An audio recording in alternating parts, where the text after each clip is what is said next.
السلام عليكم، ازيكم احلى متابعين؟ عاملين ايه؟ اللهم صل وسلم وبارك على سيدنا محمد وعلى اله وصحبه وسلم. وحشتوني كتير كتير.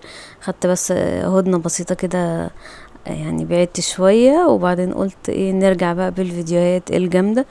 النهارده بقى الفيديو عن اكله شعبيه وحرشه وموفره جدا، يعني لما خلاص تغلبي كده من اي يوم محتاره تعملي فيه اكل، هنعمل بقى الاكله بتاعت النهارده. واكلتنا النهارده هي اسمها الكزبريه، ودي اكله قديمه جدا.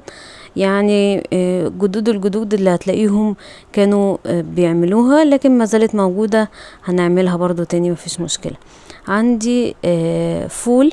الفول اللي هو المدشوش او الفول المقشور، اللي هو بدون قشر يعني. انا نقعاه من امبارح، وشايفين بيتقطم ازاي، يعني تقريبا اكنه خد نص سوا كده. تنقعيه لغايه ما يتقطم كده في ايدك.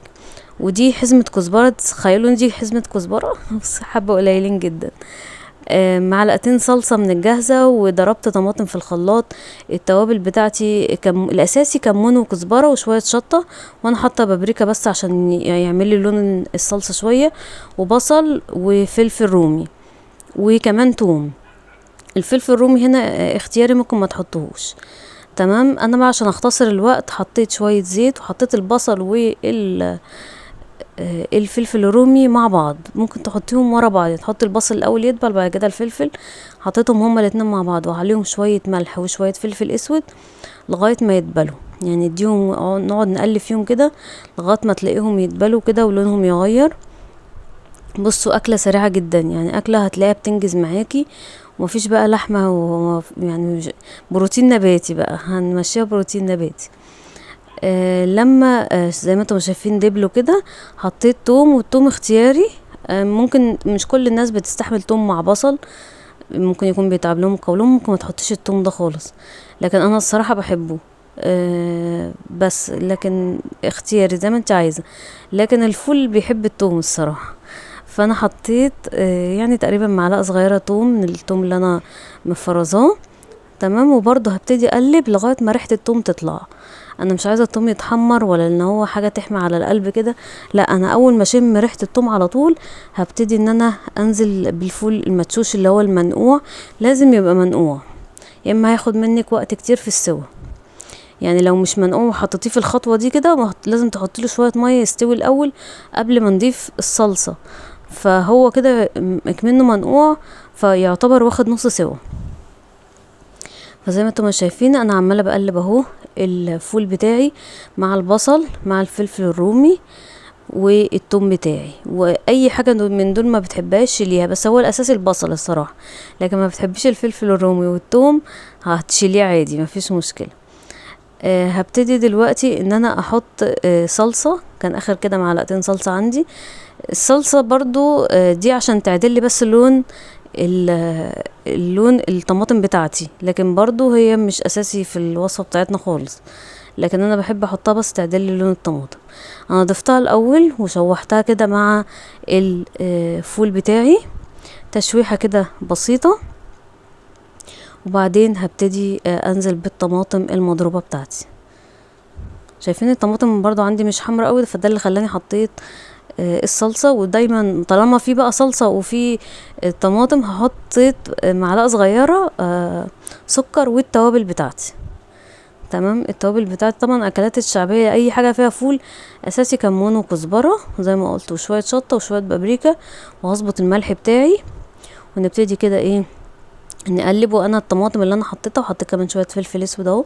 الطماطم كمان اللي انا حطيتها زودت لها شوية مية. تمام، لان هو لسه هياخد غلوة. انا عايزة ان هو يشرب كده من الطماطم، وكمان يكمل سوا. يعني انا عايزة الفول بتاعي يكمل سوا معاه. هسيبه، هقفل عليه خالص، وهسيبه ياخد غلوته كده مع نفسه لغاية ما يشرب الطماطم بتاعتي دي. هوريكم بقى شكله. شايفين الطماطم اتسبكت وتقلت زي ما انتم شايفين كده، وهو نفسه تحس ان هو فانشر كده، يعني انتفخ كده. تمام. هحط في الاخر الكزبره، والكزبره ممكن تحطي نصها اثناء السوا ونصها في الاخر. طبعا الحسبه قد كده، فانا حطيتها في الاخر بس عشان ما تغيرش لونها. اول ما تحسي، يعني انا لسه ما زلت مولعه النور، اول ما تلاقي ريحه الكزبره كده طلعت، اطفي على طول عشان انا عايزة ريحة الكزبرة ولونها يفضلوا موجودين، يعني الكزبرة عندي ما تتبلش قوي. هي اساسي بقى، دي اساسي فيها الكزبرية دي، كزبرة الناشفة وكزبرة الخضرا. تمام. تاني اكلة بقى معايا وهي البتنجان. هعمل بقى بتنجان المخلل الحلو ده، يعني الصراحة اكلة الفول دي عايزالها على طول بتنجان، ده اساسي يعني. فانا عندي نص كيلو بتنجان، وانا مختاراه كبير شوية عشان يبقى فيه لحم، ومختارة الاسود. عايزة تجيبي الابيض، عايزة تجيبي اللي هو بيبقى موف كده، اللي هو خد الجميل ده، براحتك خالص. هبتدي ان انا شلت الراس بتاعته، وهديله كده شقة من على جنب كده، يعني افتحه كده من على جنب شوية، وممكن يتسلق وممكن يتقلي. لو هيتسلق مش هنفتحه كده، هيتحط على طول في المية اللي فيها ملح وشوية خل وشوية ملح. تمام. لكن انا عشان هقليه فرحت شقته كده من على جنب، وحطيته طبعا في الزيت اللي هو يكون سخن، مش بياخد وقت خالص خالص. هعمل بقى الخلطة اللي انا هحشي بيها البتنجان المخلل بتاعي. هحط طماطمايه، فلفلايه رومي، وهحط شوية خل بسيط، واكيد اساسي عندي التوم. انا مكترتش توم لان انا هحطه ني، عشان مش كل الناس بتحب التوم الني، بس انا مكترتش توم، يعني معلقة صغيرة اللي هي اللي انا حطيتها دي بس. والتوابل بتاعتي تقريبا نفس التوابل اللي احنا حطيناها في الفول، كمون وكزبرة وشطة وايه، بس كده. وهتظبطي طبعا الملح بتاعك. ادي كده ده الكمون بتاعي، كمون مع الليمون يعني حاجة عالمية، احنا هنحط ليمون دلوقتي.